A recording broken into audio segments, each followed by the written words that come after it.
और एक और बड़ी खबर, ईरान पर इजरायल के ताबड़तोड़ हमले जारी हैं। इजरायल ने 200 से ज्यादा ठिकानों पर बमबारी की है।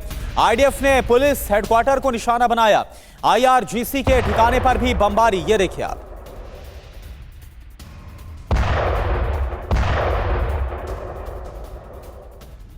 और इराक में अमेरिकी बेस पर हमला हुआ। अमेरिकी एयर डिफेंस सिस्टम फेल। अमेरिकी बेस पर अटैक से भारी नुकसान। ईरान ने किया अमेरिकी बेस पर हमला।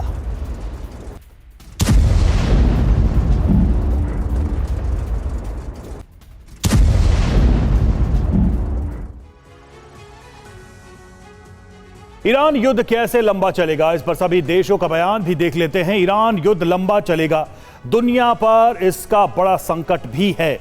अमेरिका क्या कह रहा है? युद्ध अभी खत्म होने वाला नहीं है, 100 दिनों तक युद्ध चल सकता है, ये जंग चल सकती है। ईरान क्या कह रहा है? हम सरेंडर नहीं, युद्ध करेंगे, 10 साल तक जंग लड़ सकते हैं। इजरायल कह रहा है कि ईरान के साथ लंबी जंग की तैयारी है। नॉर्वे का कहना है कि युद्ध अभी रुकने वाला नहीं है, लंबी जंग के संकेत हैं।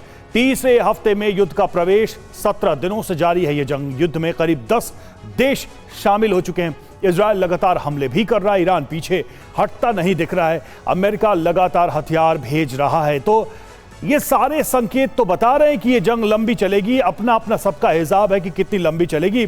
ब्रजेश सर, सबसे बड़ी बात यह है कि ईरान इस जंग को लंबे समय तक खींच सके, इसके लिए ईरान को क्या चाहिए?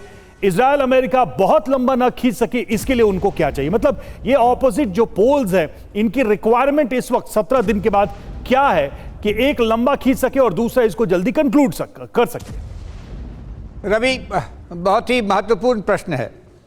ये ऐसा वॉर है जो हॉर्मुज की वजह से या तेल की वजह से पूरी दुनिया का इसके ऊपर में असर है। ईरान, अमेरिका और इजराइल ही नहीं, मगर सारे लोग मिडल ईस्ट के तेल के ऊपर निर्भर है, जो कि 20% होता है।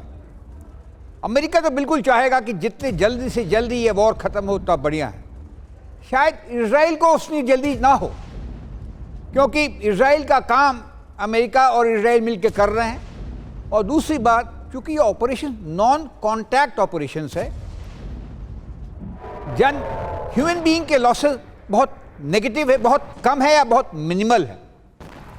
ईरान चूंकि कमज़ोर है दोनों के पक्षों की तुलना में, तो वो चाहेगा कि जितनी लंबी खींचे उसके लिए अच्छा है, उसके कॉज के लिए अच्छा है।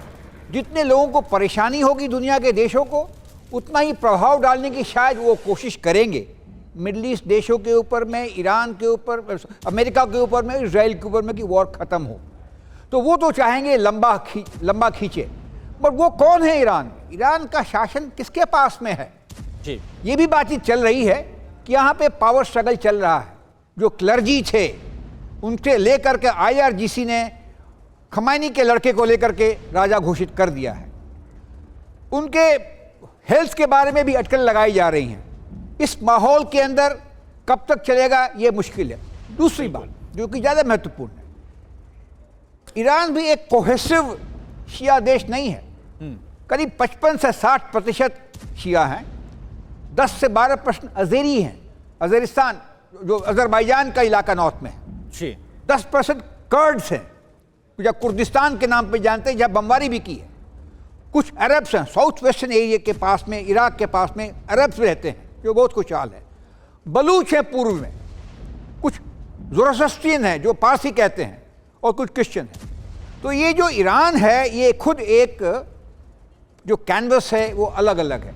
हालांकि ये बात ज़रूर है, जितने तरह के लोग मैंने बताए वो अलग अलग रहते हैं, कोई पूर्व में, कोई पश्चिम में। बिल्कुल ब्रजेश सर, यानी कुल मिलाकर आपका एक तो ये पॉइंट है कि जितनी लंबी ये जंग खींचेगी, कहीं ना कहीं ये ईरान को भी फायदा देगी। और दूसरा बड़ा सवाल कि मुस्तफा को लेकर लगातार जो सवाल उठाया गया उनकी सेहत को लेकर कि आखिर कौन है जो फिलहाल इस जंग को ईरान की तरफ से लीड करता हुआ नजर आ रहा है, और वो कब तक सस्टेन कर पाएंगे अमेरिका और इजराइल के सामने।